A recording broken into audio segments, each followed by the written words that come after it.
Hello, what's up mga barkada? Welcome back. Dumating na yung aking order na 361 sa, siyempre sa web sa 361 doon siya in order. Order ako ng, alam niyo na, ang 361 shoes at dumating na siya. Yan. Ilang araw ko lang siyang in-order. Ang bilis nung pagdating niya, kaya i-unboxing na natin yung ano. Dito pa ako sa shop, kaya uwi muna ako sa bahay at i-unboxing ko siya. Let's go!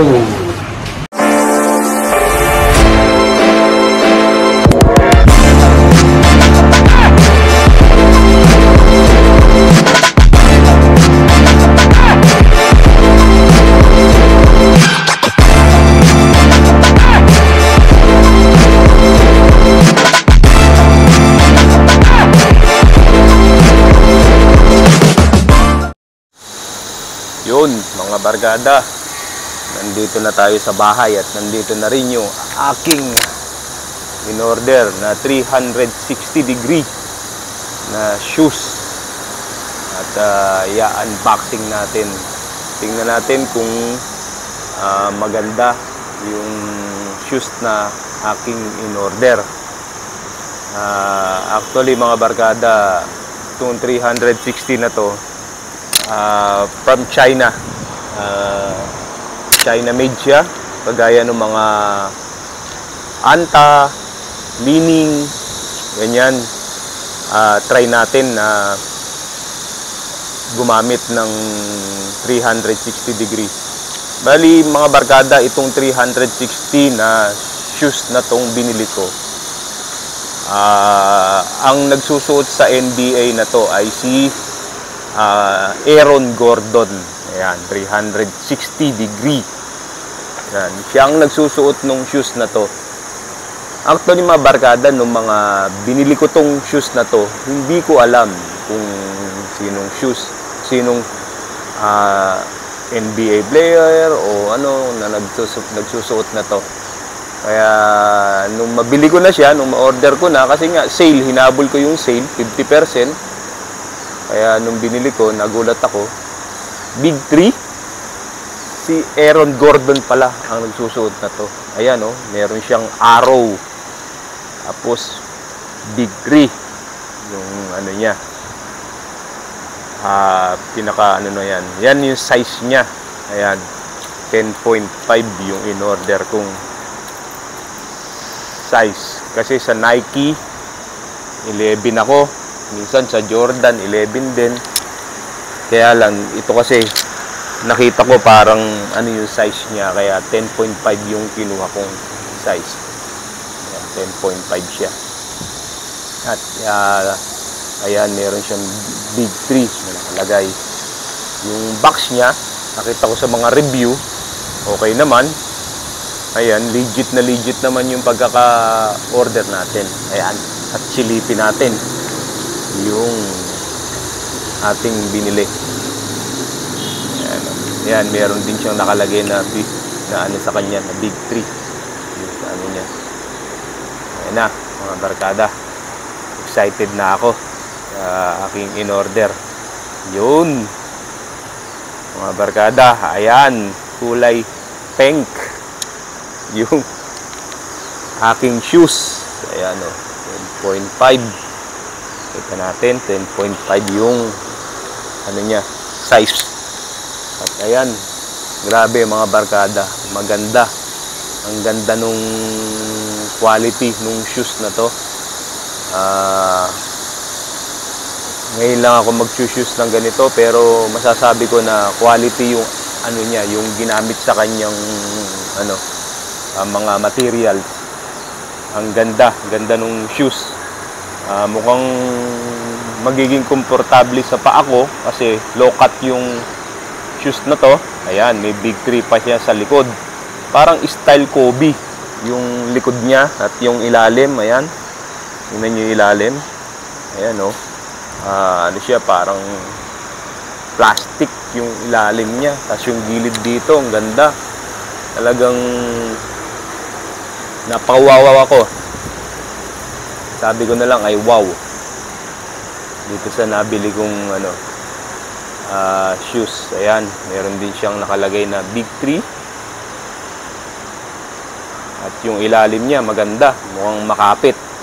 Sana nga maging At ayan, yung kapares niya.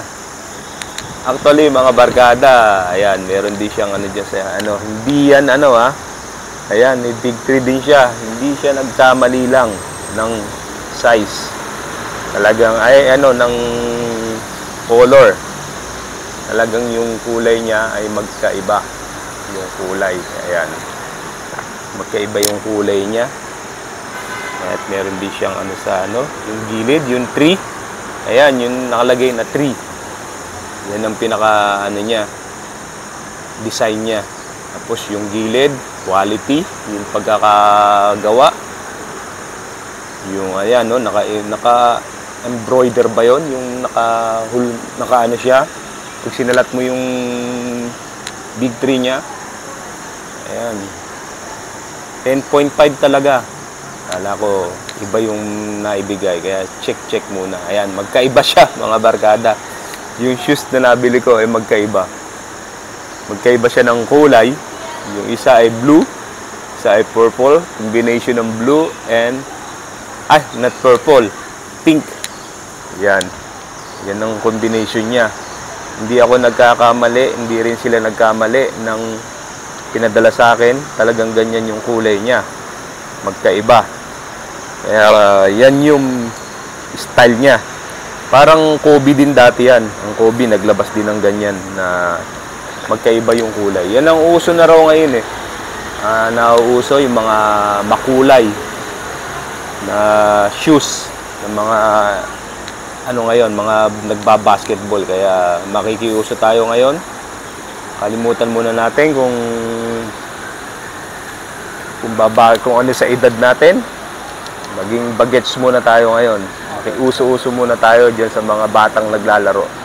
At kailangan ko kasi yan. At kailangan ko mag-exercise. Yan yung ilalim niya maganda. At ito. Ayan. Sulit yan kasi 50% nung mabili ko yan sa amount of 299 RMB na inabot naman ng 350 MOP. Ang original price niya, mga barkada, ay 600 plus. Kaya halos more than 50 pa nga ang nung makuha ko yan. Kaya nung makita ko yan, nag-pop up kasi sa akin ng 360. Nakita ko, naka-sale sila. Yung mga sale nila, tinignan ko. Kaya ayan, in-order ko kagad para may panglaro ako. Kasi yung pinanglalaro ko na Jordan, medyo sumasakit yung paa ko kasi matigas. Alam nyo naman yung sakong ko kasi sumasakit. Kaya kailangan ko ng shoes na maayos, yung mas malambot na pwedeng ipanglaro. Bali, mga barkada, yung yung review niya. Gagawa tayo ng review para sa shoes na to. Maglalaro tayo minsan. Pupunta ako sa Topshop para ma-try ko siya kung okay ba yung quality niya, kung okay ba yung gamit sa kanya. Titingnan natin yun. I-review ko yung niya, kung magiging maganda yung kalalabasan ng ating review. Kaya siguro ilang araw lang baka magkaroon ako ng free time kasama yung mga ibang tropa natin dyan, ibang mga barkada ko, para maglaro. Ayan, pakikita ko sa inyo yung yung ilalim kasi niya, yung niya, yung ko, malambot. Lalo na sa may ankle niya. Ayan tingnan niyo yung loob. Ayan. Ayan din yung loob, meron siyang nakalagay na 3. Kaya ayan. Masaya naman ako sa aking in-order na shoes. At na-satisfied naman ako. Kaya eto, happy.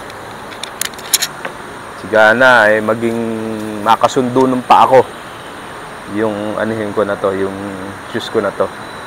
Kaya ganun mga barkada.